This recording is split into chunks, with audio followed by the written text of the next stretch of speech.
أعوذ بالله من الشيطان الرجيم بسم الله الرحمن الرحيم والصلاة والسلام على سيدنا ونبينا وحبيب قلوبنا أبي القاسم المصطفى محمد وعلى آل بيته الطيبين الطاهرين الحمد لله رب العالمين الحمد لله الذي جعلنا من المتمسكين بولاية سيدي ومولاي علي بن أبي طالب والحمد لله الذي هدانا لهذا وما كنا لنهتدي لولا أن هدانا الله بسم الله الرحمن الرحيم رب اشرح لي صدري ويسر لي أمري واحلل عقدة من لساني يفقه قولي. In the name of God, the most beneficent, the most merciful, we ask Allah to send His greatest peace and blessings upon Muhammad wa ali Muhammad.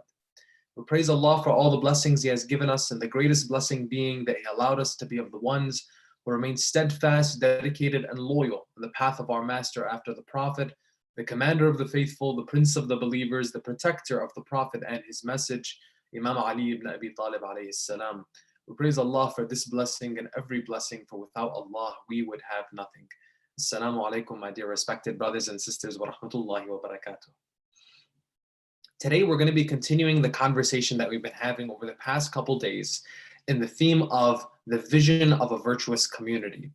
Inshallah, today what we're going to be focusing on is what is the difference after receiving this divine guidance that we've been speaking about. With this divine guidance, is there a difference between being a mu'min and a Muslim, being a believer and one who has accepted Islam? Is there a difference between Islam and Iman? If there is a difference, what does that difference look like?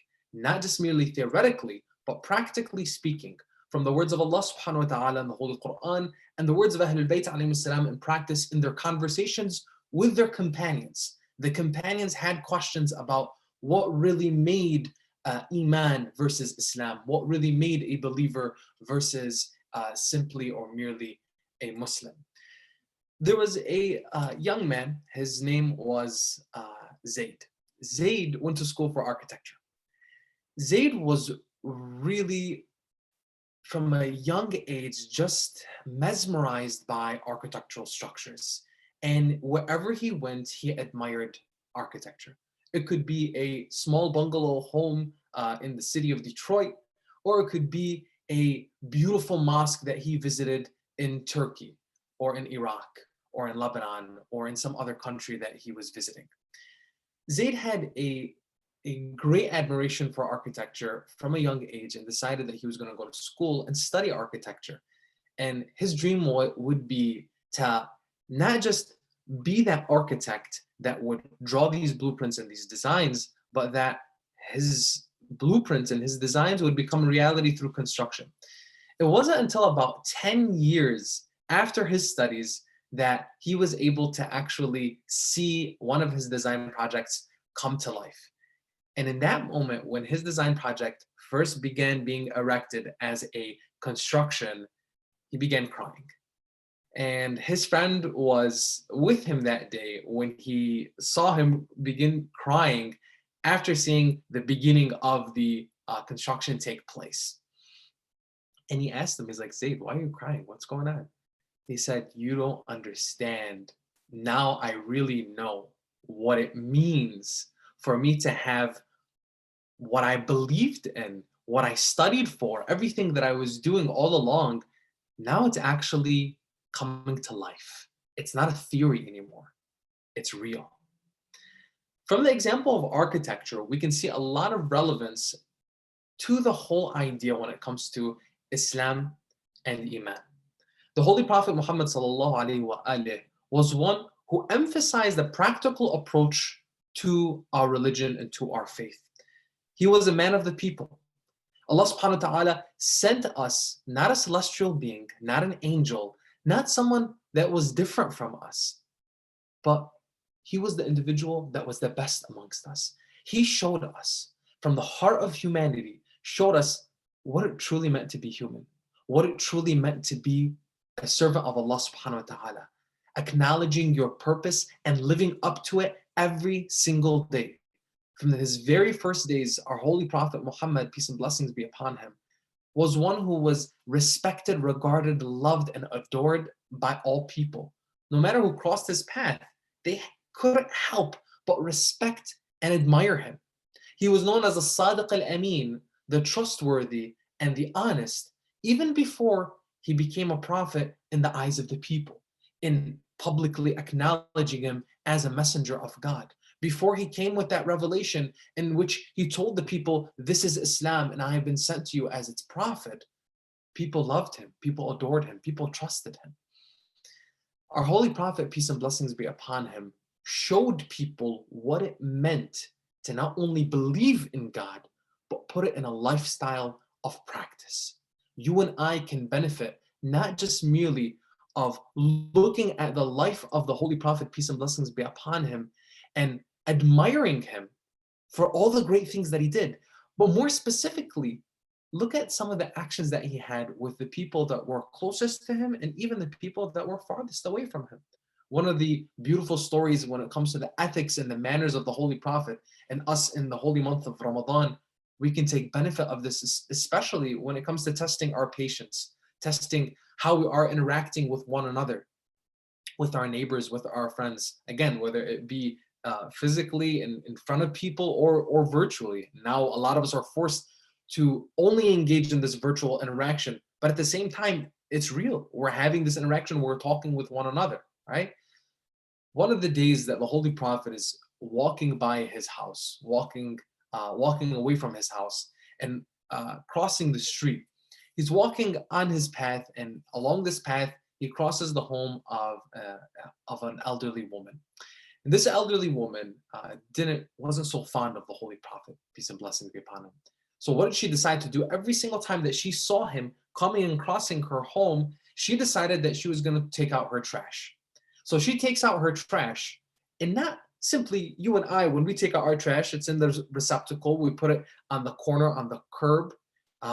She didn't want to put it in the receptacle. Instead, she decided to throw her trash, throw her rubbish at the Holy Prophet. And she accompanied that physical rubbish with verbal attacks on the personality of the Prophet. The Prophet didn't change. His smile remained. His beautiful manners continued. He would just shrug it off and keep on his way. This would happen on a consistent basis. Day after day, the Prophet would be met with her garbage and he would continue to smile in her face. One day, this woman does not come out. And you and I, it might be, wow, perfect. This is great. No garbage today. I don't get my, didn't come out today with her garbage. Taking care of her, began taking care of her. And the narration says that after a couple of days of him checking on her and taking care of her, she gained her consciousness to understand who this individual was that was on her bedside, helping her, feeding her, tending to her.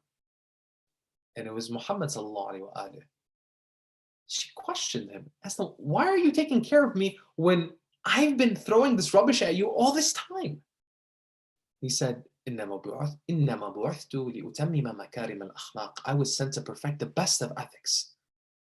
And citing the verse of Allah subhanahu wa ta'ala, where God says, وَمَا أَرْسَلْنَاكَ إِلَّا رَحْمَةً لِلْعَالَمِينَ, and we have not sent you except as a mercy to mankind.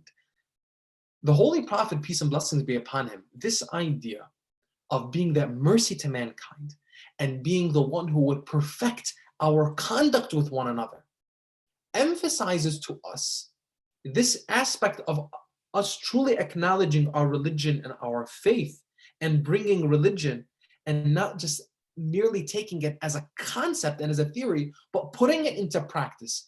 It's actualized by you and I, how we look at one another, how we conduct ourselves with one another, and how we think about one another.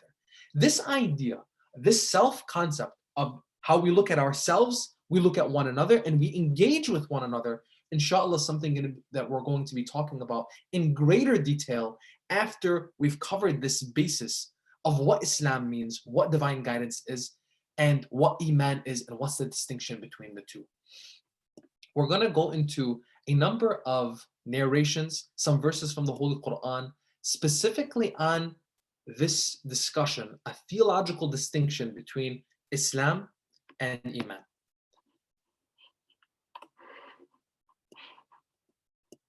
And when we're looking at this, brothers and sisters, keep in mind this idea that we mentioned, the story of Zayd as that architect who is looking at his work when it comes to his blueprints, and then when they finally come to life in construction. That is a nice example, a nice analogy of what Islam is, as you're accepting this as a belief, as a faith, as you're accepting this as a belief in concept, that I do believe in God, I do believe in its prophet, I do believe in its tenets, but then Iman translating into action. And we're going to see this with the narrations that are shared with us from Ahlul Bayt alayhim salam and some of the verses from the Holy Quran.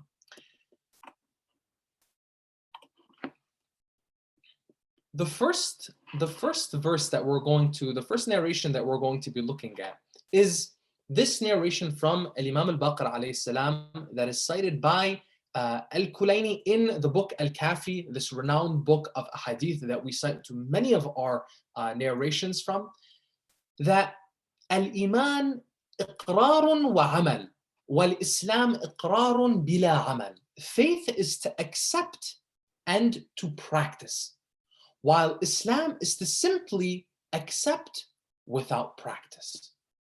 The distinction here is what we've just been emphasizing. You have this idea, Islam, accepting, submitting to La ilaha illallah Muhammad Rasulullah. But then the extra step that comes into play is what? When I am going to practice and make this as part of my lifestyle of La ilaha illallah Muhammad Rasulullah. Imam Rida alayhi salam has a beautiful narration. And we're going to look at this, and I want you to think about our relationship with Ahlul Bayt alayhim salam when it comes to the whole idea of being a true believer.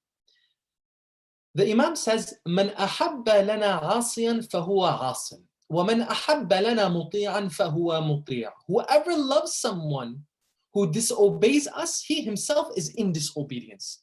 Whoever loves someone who obeys us, he himself is in obedience.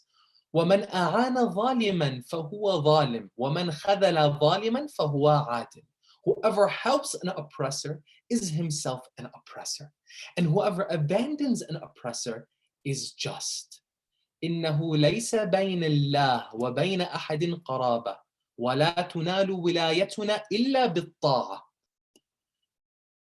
Indeed, there is no kinship between God and any of his creations. Indeed, affiliation with us is attained only through obedience to God.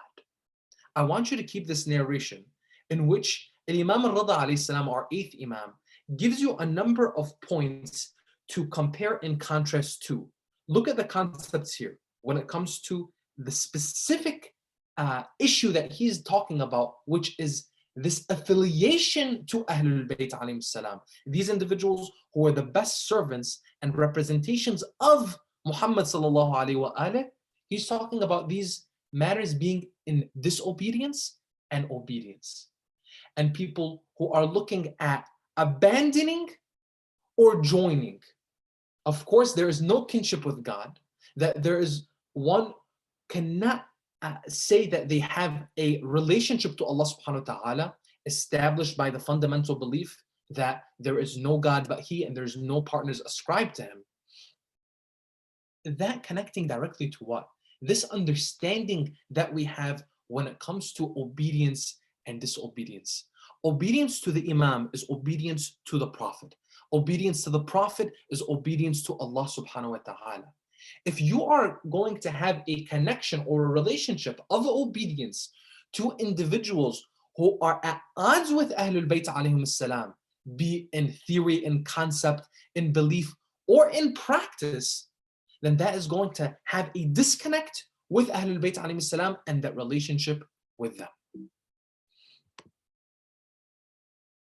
Next hadith that we're going to be looking at is a hadith by Imam al-Baqir alayhi salam, and you'll notice that there's a number of narrations specifically from Imam al-Baqir alayhi salam in which he explains to us what is the role or what is the position of the believer himself. What is the position of a follower of Ahlul Bayt alayhi salam as someone who wants to be affiliated with Ahlul Bayt and ascribe to the path of Ahlul Bayt.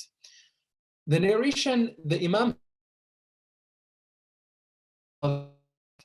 one of his companions. He says, الإيمان ما استقر في القلب وأفضى به إلى الله عز وجل وصدقه العمل بالطاعة لله والتسليم لأمره.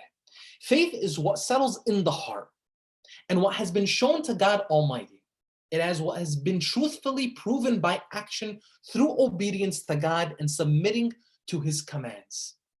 Islam, on the other hand, والإسلام ما ظهر من قول أو فعل وهو الذي عليه جماعة من الناس من الفرق كلها.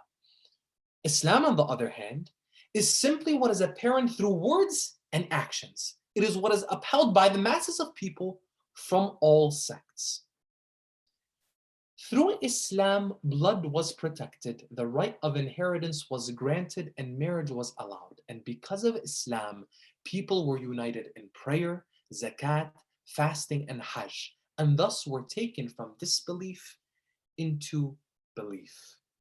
The emphasis here with what the Imam is saying is that Islam, the body of Islam, unites us all.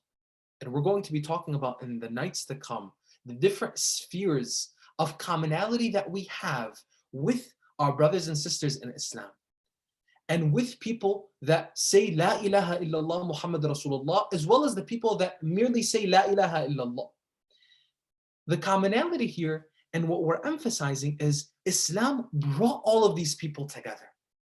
However, al-Iman is something that truly settled in one's heart. What's in your heart is going to be manifested into your actions. And Imam Ali ibn Abi Talib alayhi salam, there's a beautiful narration where he says, what comes from the heart enters the heart. This is speaking about the things that we say and the way we engage with one another. Imagine how it feels and how it is when in your heart is the belief in these things truly. It's settled in your heart and become part of who you are. That every tenet of La ilaha illallah Muhammad Rasulullah becomes a part of your life. That if the Holy Prophet sallallahu alaihi wasallam, the one whom we've established, that وَمَا يَنْطِقُ عَنِ الْهَوَىٰ إِنْ هُوَ إِلَّا وَحْيٌ يُوحَىٰ, he does not speak out of whim, he is nothing but revelation. So anything he is telling me, it's as if Allah subhanahu wa ta'ala is telling me, I'm going to follow it. I'm going to make it a part of my life. And even if I fail, and even if I stumble, even if I sin, even if I make mistakes, I'm going to take myself back up, pick myself back up, and continue to go forward. The belief in the tenets of our faith as a practice, as that we take what Allah subhanahu wa ta'ala has given us through the beauty of Islam, and we make it truly a part of who we are by practicing it, is so fundamental. And that is in what we see in many of the narrations, the distinguishing factor between al-Islam and al-Iman. And Allah subhanahu wa ta'ala solidifies this for us in the example that's mentioned in chapter 49 of the Holy Quran, verse 14, where Allah subhanahu wa ta'ala says, قَالَتِ الْأَعْرَابُ آمَنَّا قُلْ لَمْ تُؤْمِنُوا وَلَكِنْ قُولُوا أَسْلَمْنَا وَلَمَّا يَدْخُلِ الْإِيمَانُ فِي قُلُوبِكُمْ وَإِن تُطِيعُوا اللَّهَ وَرَسُولَهُ لا يلتكم من أعمالكم شيئا إن الله غفور رحيم. The Bedouins, they say, we have faith.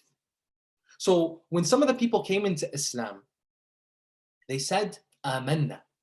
قالت الأعراب آمنا. The Bedouins say, we have faith. Allah subhanahu wa ta'ala instructs the Prophet to tell them, قل, say, you do not have faith yet. Rather say, we have embraced Islam, aslamna. For faith has not yet entered into your hearts. Yet if you obey Allah and His Apostle, He will not stint anything of the reward of your works. And God is all forgiving, all merciful. Again, emphasizing that in order for us to be believers beyond merely being Muslims and submitting and embracing Islam, it is to take what Allah subhanahu wa ta'ala has told us and obey it. So this is a point of reflection for many of us. When it comes to our relationship with the Prophet, before the relationship with Allah subhanahu wa ta'ala, Because the Holy Prophet ﷺ was sent to us for us to have a relationship with him, to have a relationship with Allah subhanahu wa ta'ala. Numerous verses from the Holy Quran, including this one, when it comes to obeying Allah and His Prophet. The obedience of Allah subhanahu wa ta'ala comes through who? Comes through the message of Muhammad sallallahu alaihi wasallam. In the emphasis that he gave was what? Always turn to Allah subhanahu wa ta'ala. But you wouldn't know how to turn to Allah subhanahu wa ta'ala if it was not for Muhammad sallallahu alaihi wasallam. Through him, through the message that he delivered, and he implemented and shown to the people, we know what it means to turn ourselves to Allah subhanahu wa ta'ala. Through Muhammad sallallahu alaihi wasallam, we know Allah subhanahu wa ta'ala. It's a point of reflection for us to see how much of our lives are a reflection of the life of our Holy Prophet, peace and blessings be upon him. And even if we feel that that is such a drastic distance for us, let us try to, if not be like the Holy Prophet. Of course, we need to be in obedience of him and what he has given us from Allah subhanahu wa ta'ala. But if not, be like Muhammad wa ali Muhammad, be like the companions of Ahlul Bayt alayhim salam, the ones who committed themselves to a lifestyle like the Holy Prophet and his Ahlul Bayt. The next example that Imam al-Baqir himself alayhi salam gives us to better understand the distinction between al-Iman wal-Islam is in a conversation that he has with one of his companions. His companion is asking him in this narration a series of questions of what is the reward of a believer versus the reward of a Muslim? Is there a difference between the two? And then looking at some of the verses of the Holy Quran, the companion going back and forth with the Imam, trying to understand again the distinction between Iman and Islam. He asks the Imam, can you give me some more? The Imam tells him, let me give you an example so that it really registers with you and inshallah you'll understand it. He said, okay, Imam, I'm all ears. The Imam tells him, look at the example of Masjid al-Haram and al-Kaaba. If somebody enters Masjid al-Haram, when they enter the Grand Mosque, have they entered the Kaaba itself? They come into the Grand Mosque, they come into Masjid al-Haram and they're praying. Could I say that by merely entering into Masjid al-Haram that they prayed? He said, no, of course not. He said, what if I told you that the person prayed in the Kaaba itself? Have they not prayed in Masjid al-Haram? And he said, of course, because by merely being in the Kaaba, you have to have gone through Masjid al-Haram and entered the Grand Mosque. The Imam said, that is Islam and Iman together. Iman and Islam is the Kaaba, Iman is to Islam as the Kaaba is to Masjid al-Haram. In order for us to have that belief, to have that Iman, we have to go through Islam. We have to become ones who embrace Islam and what Allah subhanahu wa ta'ala has given us in this religion. But it's not necessarily that if we say La ilaha illallah Muhammad Rasulullah and accepting and embracing Islam that we have come into being believers and come into that faith and that Iman, as Allah subhanahu wa ta'ala said in the verse that we just mentioned. In another conversation that the Imam has with one of his companions, one of the known companions of Imam al-Baqir alayhi salam, Zurara.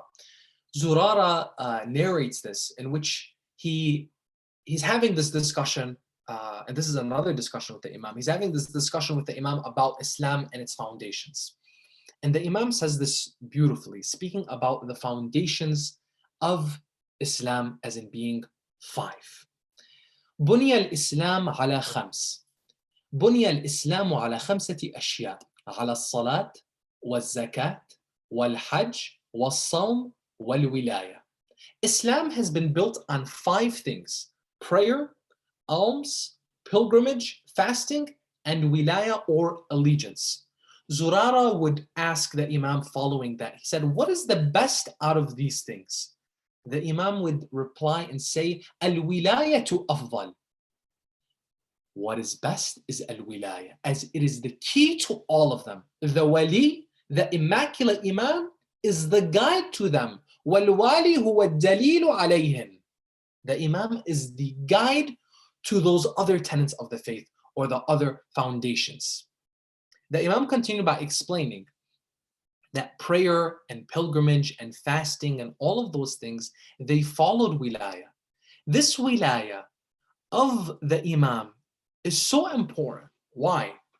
Because it is what differentiates the continuation of understanding the message of Muhammad sallallahu alaihi wasallam and the details of our faith and our practice. Remember what we mentioned at the very beginning, the Holy Prophet sallallahu alaihi wasallam had a practical approach to the faith, to Islam.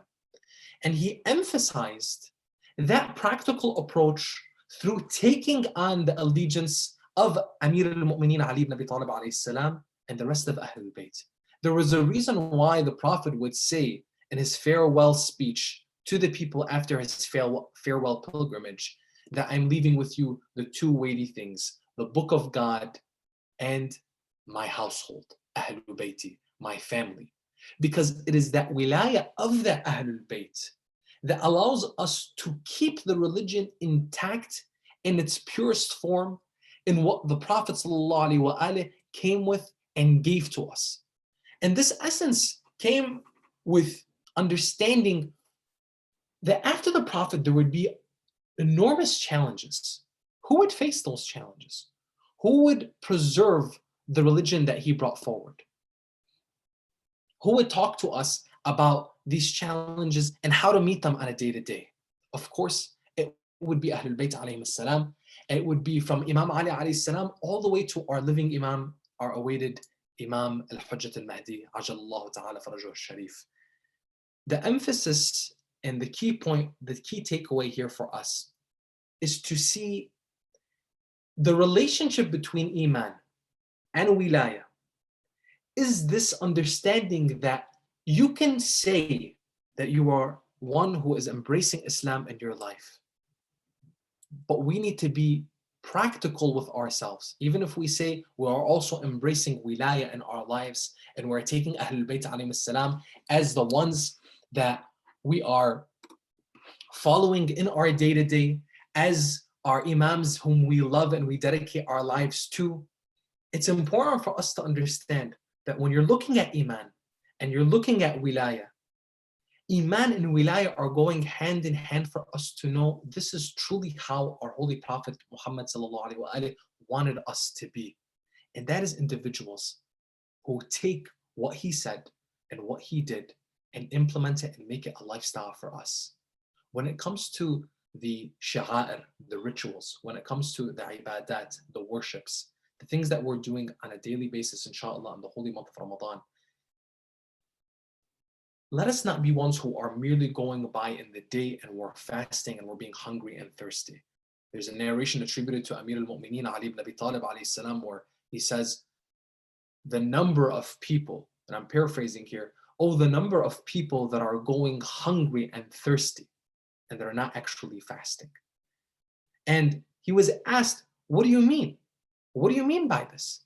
And the narration would tell us that the Imam was referring to individuals that were not actually spiritually fasting.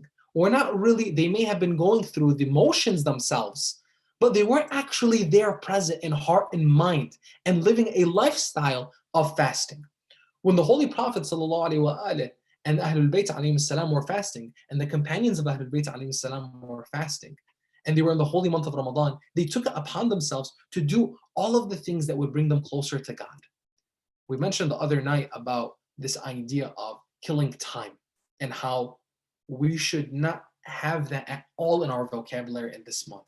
And I know it's hard. There are long days. We're fasting for a decent period of time. And it's challenging. You're hungry, you're thirsty, you're dehydrated, you need that coffee in the morning, you can't get that coffee, you want to wake up for suhoor, and it's at 3 o'clock in the morning, and what's that coffee, the cup of coffee at 3 o'clock in the morning going to do for you at 12 in the afternoon, at noon, when you still have about 3 more meetings and calls with clients, etc., etc., etc. And you're home, and you want to just take a nap, and you want to, you know what, take a nap, it's fine. Do what you need to do. But don't lose the opportunity that we have in this month.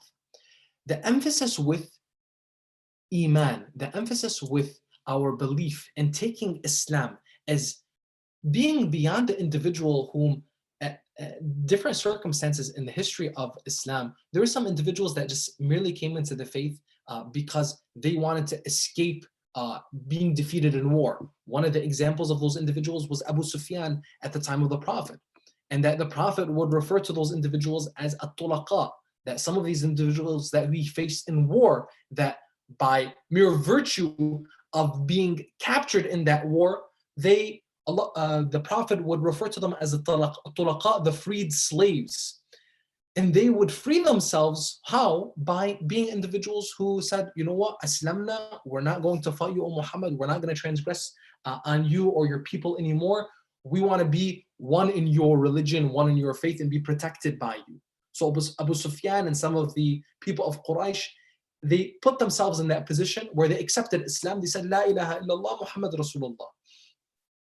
But imagine us being merely at that level where we've said it, but we didn't bring it really into practice. That our day to day doesn't look like what someone who really believes it should look like. So I may be fasting, I may be praying, but I'm not present. I may be, saying that I believe in these things, but I'm not really, right? And again, now some of us may take a step back and be like, okay, where am I in that position? Am I there? Am I not really one who has this faith in my heart? It's a reflection for each and every one of us to do for ourselves. And if you're there, no worries. Allah subhanahu wa ta'ala gives us day in, day out, opportunity after opportunity, so that we can bring ourselves from Islam and deeper into Iman. You've gotten into Masjid al-Haram. You're in the Grand Mosque. And the doors of the Kaaba are open. You can go right in there and you can pray in the Kaaba and be sure for yourself that you've gotten into Iman and you've gotten into Islam. But you need to make those steps towards that. And the one who is able to bring you into that Iman is by bringing Muhammad sallallahu alaihi wasallam and his family and his household into your life. In the sense of, I want to look at what are the rituals that can bring me closer to them and ultimately closer to God. What are the worships, the ibadat, that I can take and implement in my life and bring me closer to them and ultimately closer to God? There are so many different ways. And that's why one of the most beautiful things is some of the works of our scholars for Mafatih al-Jinan by Shaykh al-Qummi, where he put all of these rituals and all of these worships for us to do every single day of the year. And in Shahr Ramadan, this is the month of God, and the doors of Allah subhanahu wa ta'ala's mercy and essentially opportunity are wide open. So if we're distant from our religion, we're distant from our faith, this is the opportune time to bring ourselves closer. There is nobody who does not have the opportunity to take onto God's grace and hold onto his rope. Allah subhanahu wa ta'ala doesn't turn anybody away. And he gives you chance after chance, even in the same day, in the same hour that you're sinning against God. He gives you that chance to come back. He gives you that chance to be that better version of yourself. He sees what you're doing. He sees what you did. He sees what you're going to do. And he wants you to be just your best. Take the opportunity. Take a chance on yourself and allow yourself to submit to God. Not in just in theory, not in just the words on your tongue, but open your heart up and allow Allah subhanahu wa ta'ala to fill you up. For those of us that have experienced true hardship, for those of us who have hit rock bottom and terrible lows in our lives, I'm talking to you. I'm talking to myself. I'm talking to all of us. We've all experienced things. Today could be your day. Tonight could be your night. Allah subhanahu wa ta'ala is giving us this day in, day out. And these are simple reminders for us to do what? when we're turning to Muhammad wa ali Muhammad, we're ultimately turning to Allah subhanahu wa ta'ala. They're just that beautiful ticket for us so that we make sure that we get there. We make sure that we're doing the right thing. We make sure that we see Allah subhanahu wa ta'ala the way He wants us to see Him. Now, we can draw a beautiful picture, but it's another thing when we see it come up and be constructed the way Zayd saw his blueprints come to life. It's one thing to be in Masjid al-Haram and another thing to be on the skirts of the Kaaba and its curtain and then even be allowed to be praying inside there. It's a whole different ball game. Let us move towards that direction. Let us get ourselves there, and it's not something that is beyond reach. It's something that Ahlul Bayt alayhim salam would emphasize and show us through a number of different examples, through a number of different things, how to get there. And inshallah, together, by focusing, by implementing these things in practice, be practical. And I'll mention this inshallah, and then we'll end for the night. A lot of people have this aim to read a juz of the Holy Quran every single night, so that they can, by the end of the 30 days of Shahr Ramadan, they could have done a khatma, a completion of the Holy Quran. Some people find that task to be daunting, especially those that may not read Arabic, or especially those who are not, much of readers anyway. Allow Allah subhanahu wa ta'ala to at least through a few verses, take 10 verses a day. And I remember when I implemented this, as taught to me by one of my mentors, is listen, don't complicate it. Take 10 verses a day and read them.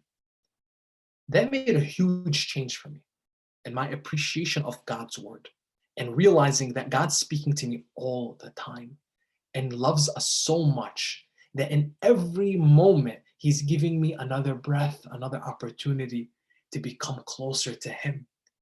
And by becoming closer to Him, I'm understanding what this whole life is all about. So allow that to happen for yourself and don't stand in your own way. Inshallah, if we are within Islam, within embracing the religion, inshallah, the next step is to make that more of a practical reality for ourselves and implementing more of it into our lifestyle so that we can become closer to our faith and have iman settled in our hearts, inshallah. هذا والحمد لله رب العالمين وأفضل الصلاة والتسليم على نبينا محمد وعلى آل بيته الطيبين الطاهرين.